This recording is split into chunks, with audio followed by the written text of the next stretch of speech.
Пред 2 години, малата калифорниска компанија Hyperion Motors го представи спортскиот концепт XP1. Го привлече вниманието со својот футуристички изглед, но повеќе со погонскиот систем од горивни келии. Тогаш од компанијата гордо изјавија дека 200 инженери на него работеле цела деценија употребувајќи технологии и материјали што се користат кај вселенските летала.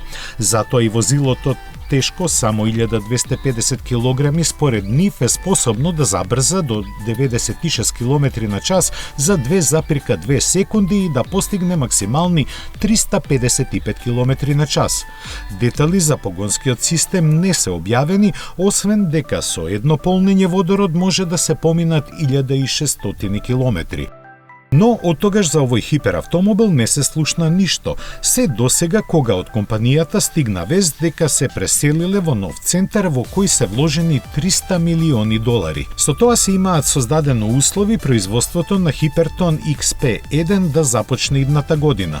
Планирано е да се направат 300 примероци, а цената не е позната.